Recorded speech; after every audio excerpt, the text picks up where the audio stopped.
What's up guys, Antoine ici à DPR sans froid où on parle de Python Royal. Cette semaine, on parle comment est-ce qu'on garde nos serpents en santé, c'est quoi notre système, si vous êtes prêts, let's go!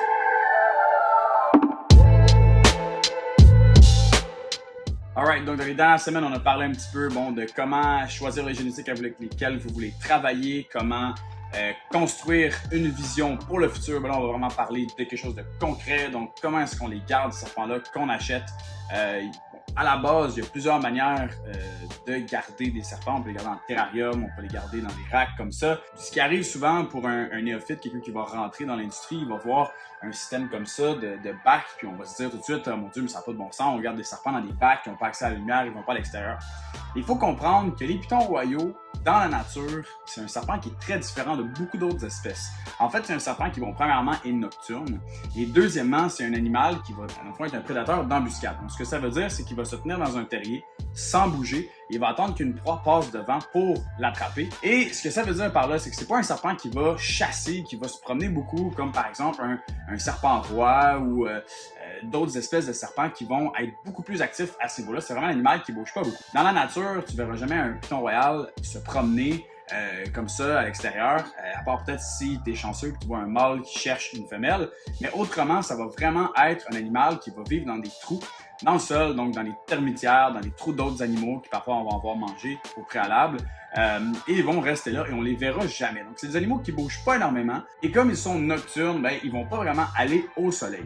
Donc ce qu'on remarque en fait, pour avoir gardé des pythons royaux et avoir eu beaucoup d'expérience avec ça, quand j'ai commencé, j'avais mes serpents dans des terrariums. Ce qui arrive, c'est que dans un terrarium, l'animal, il va avoir une vitre, donc il va voir tout ce qui se passe à l'extérieur. Et ce sont des animaux qui sont malheureusement relativement stressés, c'est des serpents assez nerveux. Donc ils vont souvent avoir dans un terrarium plus de stress que dans un bac comme ça, surtout des bacs qui sont opaques, donc l'animal ne sera pas stressé si on passe devant plusieurs fois pour s'occuper d'autres animaux ou pour quelconque raison.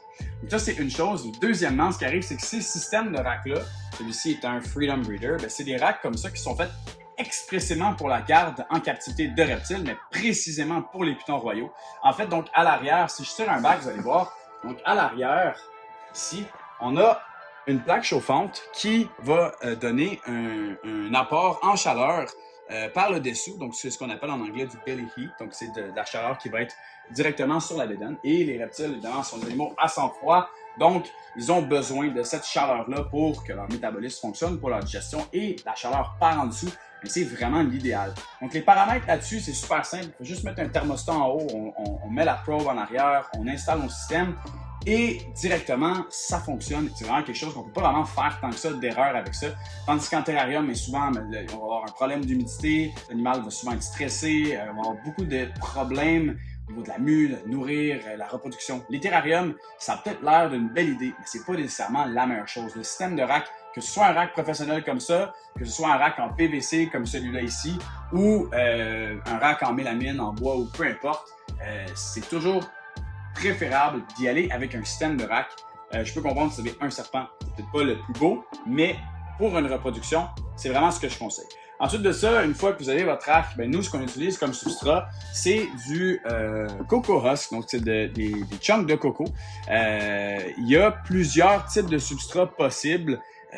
Donc, on peut y aller avec le coco, on peut y aller avec du papier journal simplement, du papier carton. Il y a des éleveurs qui vont utiliser du aspen, donc c'est des petits morceaux de bois. Il y en a d'autres qui vont utiliser de la ribe de rat, qui je trouve un peu poussiéreuse pour ça.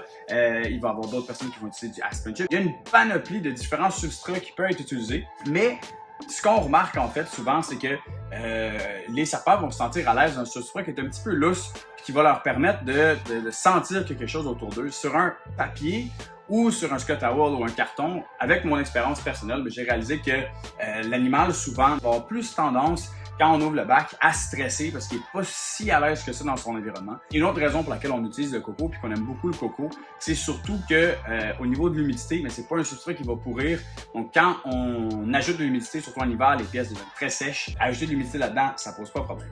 Donc maintenant que vous avez vos serpents dans un rack, vous avez votre bon substrat à l'intérieur. Une autre chose qui va être super importante, mais c'est évidemment un thermostat. Ça, c'est littéralement la chose la plus de base que vous ne pouvez pas avoir. Un thermostat va réguler votre température avec des thermostats comme des Herbstat ou des vivariums électroniques.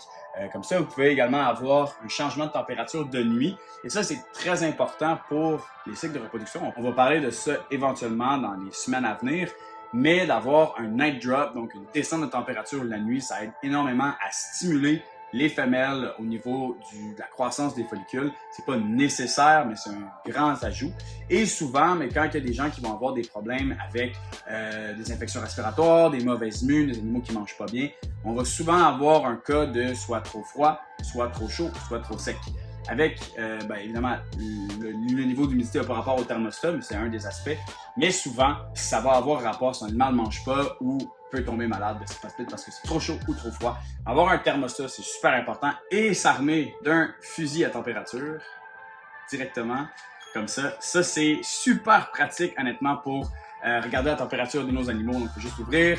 On regarde à l'avant, en ce moment, j'ai une température de 26. Et si je vais à l'arrière, j'ai une température de 30,5. Donc, c'est exactement les températures désirées pour votre animal. Donc, la raison pour laquelle les bacs sont aussi longs, vous avez remarqué que les bacs sont très, très longs. Cette raison-là, c'est qu'il y a, évidemment, la partie chauffante en arrière. Et ce que ça crée, c'est que ça va créer le derrière du bac va être chaud et le devant va être frais. Et ce que ça va faire dans le fond, c'est que ça va créer un gradient de température. Ça va permettre à l'animal, lors de la reproduction, de choisir son environnement, un peu de choisir la température à laquelle il veut aller. Et si c'est pas une question de reproduction, on peut juste grossir votre animal, il va pouvoir digérer au chaud et après ça aller dans un coin plus froid pour X raisons. Donc c'est vraiment l'utilité du rack, du thermostat. Donc voilà, c'est un peu ça pour ce qui est de la garde des animaux. Également, on pourrait rajouter un petit truc vite que quand votre animal grossit, il faut changer de bac. Donc si on arrive avec un animal comme ça, ici dans un bac comme ça, on parle d'un animal qui n'est pas trop serré, il est vraiment, il sent encore à l'aise là-dedans. Parfois, les pitons royaux peuvent être un peu étranges, puis ils vont être rendus tellement gros dans un bac comme ça. On le change, on le met dans un plus gros et il arrête de manger. Et à la seconde qu'on le met dans un plus petit, il continue de manger. Il faut vraiment garder en tête que ces animaux-là, ils se sentent en sécurité et à l'aise quand ils touchent les parois de leur environnement. Ils vivent dans des terriers, dans des endroits serrés, restreints. Donc, si on les met dans des gros environnements, on crée juste beaucoup plus de stress pour l'animal, puis on crée un environnement qui est juste pas propice pour ça.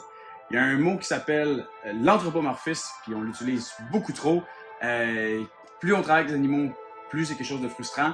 Mais l'anthropomorphisme, basically, ce que ça veut dire, c'est qu'on projette des émotions humaines aux animaux. C'est-à-dire, oh mon Dieu, mon animal n'a pas accès à la lumière du jour, mon animal est dans un environnement tout petit. Et quand on regarde le comportement des animaux, on se rend compte parfois qu'on exagère un peu certaines choses. Dans des systèmes de rack comme ça, évidemment, il faut rester logique. On ne garde pas un animal énorme dans un terrarium tout petit, dans un bac tout petit, mais on parle vraiment de quelque chose où l'animal se sent à l'aise. Donc, c'est un petit peu ça. Laissez-moi savoir en commentaire ce que vous pensez de ces informations-là. Et sur ce, écoutez, abonnez-vous à notre chaîne YouTube DPR Sans Froid. Allez voir du contenu de Piton Royal posté tous les jours sur DPR Cold Blood sur Instagram et Morph Market pour les animaux disponibles. Sur ce, je vous vois la semaine prochaine pour plus de contenu de Piton Royal. Ciao!